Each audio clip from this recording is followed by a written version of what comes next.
Tri-City Sports Now, I'm Marky Billson. Normally I throw a fit when my guests don't appear, stating that, well, I don't know, but I know George Grande, and he's done the show before, and I've talked to, and last night's game, a real thriller. The Braves ending the Reds' 7-game winning streak. And as I said, to this area, Braves-Reds, that's our Mets-Yankees. That's our Cardinals-Cubs. It's probably a better way to put it. Cardinals-Cubs, I think. That's our, I want to say White Sox-Cubs, something like that. I mean, that's our geographic rivalry. And historically, it's been split between the Reds and the Braves here. So, what can you say? Still, it was a real exciting ball game last night, and it was won in the 11th inning in dramatic fashion. If you haven't heard it yet, here's the play-by-play call from the Braves Network as Ozzie Albies is a hero again. And here he is facing Albies. He works from the line, and the first pitch to Ozzie. Hit hard to right field. Did he get enough? Going back is Schebler. It's gone! He got enough! That he did. 5-4 walk-off home run, Ozzie Albies. Albies also had this fun thing to begin the scoring in the ball game. There he goes, and the pitch is hit over the first base bag. That's a fair ball. Heads into foul territory, comes off the stands, and Cincinnati to third, being waved in by Ron Washington. The throw is late. Albies to third, head first slide. He's safe. And it's 1-0 Atlanta. Cincinnati running. Albies rifles one right over the first base bag. It's going to be a double for Albies. An RBI, his 45th. So the Braves now 2.5 up in first place in the National League Eastern Division. The Reds, by the way, are in last place. They're 10.5 out, half the year to play. I mean, it's not likely they'll win it, but similar odds have been overcome before. And when you consider that they were off to a 3-18 start, their worst in history, and then Jim Riggleman, the former Cubs manager, took over. And since then, the Reds have been red hot. You at least wonder if there's 5-game separation between, say, the 4th place Pirates and the 5th place Reds, if that's not overcome. If they can't overcome that. So, it is disappointing. I've mentioned on this, being a fan of baseball history, Braves, Reds, I talk about it. And in the actual cities of Atlanta and Cincinnati, maybe not that much of a rivalry, but in a place like the Tri-Cities, in a place somewhat generally don't call the Tri-Cities the Mid-South. I do understand that. But, that sort of area between East Tennessee, let's say, okay? That area there between the Reds and the Braves. Yeah, East Tennessee. Remember, before the Braves moved from Milwaukee in 66, Reds are the team, universally, they're the closest team there. Watched all those Reds games that were shown on Channel 39 over the years, that sort of thing. Local spots for, what was it? What was the name of it was JMG, JFG meat products. You couldn't get them here, but evidently they were very popular in Porkopolis, and they sold like hotcakes there. And Chris Collinsworth, not exactly a local sports hero, but he would be, shilling for them on the TV ads. I remember that. What was that? You get the patties and all that. All great for the grilling and so on. You'd get that. I actually remember, I can say this because the restaurant no longer exists, but I remember at one time they had Bonanza of Greenville was a huge sponsor. This is going back to memory lane. On Reds broadcast on Channel 39, WEMT, okay? And I mentioned that because Bonanza restaurants were actually a big sponsor of the Reds in Cincinnati, too. So it worked real well, at least once upon a time. I could show you. I've got, old programs from back in the day, where Bonanza's a sponsor. All right, that was a big thing in the Bonanza restaurant. Yeah, we're going back a while here, but anyhow, sort of a steakhouse there was Bonanza, that national chain, Anyway, and evidently they like the Reds a lot, so hey. So you get all that. Like I said, the rivalry about Josh Brown of Knock Home a Nation on saying, Red, if you're in Atlanta, if you're in Cincinnati, maybe it didn't mean that much. But there were certain moments that I mentioned. It's archaic now, but the pennant race in '69, that went down to the Braves and the Reds, the Braves winning. The 44-game Pete Rose hitting streak stopped by Larry McWilliams and Gene Garber in 1978.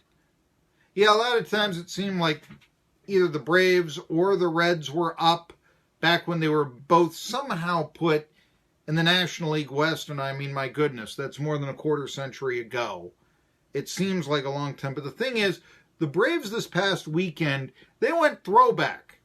They went throwback against the Orioles, which was kind of an interesting thing. But at least we got to see those orange uniforms for the Orioles, but we also got to see the old-time Braves 1974 uniforms with the little A and the design on the sleeve.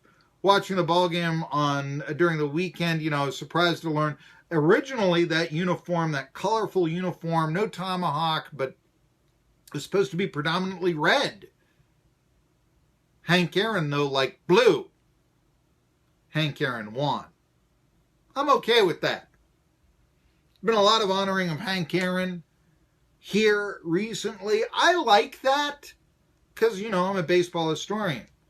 I mean, I get the consultants here all the time. I'm fascinated, not necessarily with former Brave Hank Aaron, but I'm fascinated with former Boston Brave, or I think they were actually the Bean Eaters, Hugh Duffy. Yeah, he played a while back, 1894, but he did hit .438, which is the highest batting average in history. I'm fascinated by stuff like that. But I keep getting the consultants telling me that, no one cares about 19th century baseball. That's you being pointy-headed, blah, blah, blah. And I can understand that. So now I got to ask this. It's not like I really want to throw Hank Aaron or Willie Mays under the rug. I don't. Let's make that clear. But could one of the problems with baseball be that we right now are in a cultural divide? The new wave, WAR, FIP, all the new stats. .438, well, that is an 1894 statistic. Who cares about batting average anymore? But you see, that's the new baseball against the old baseball. And the old baseball was faster paced and more well received. That's the cultural divide. Does baseball have too much of a connection with its past?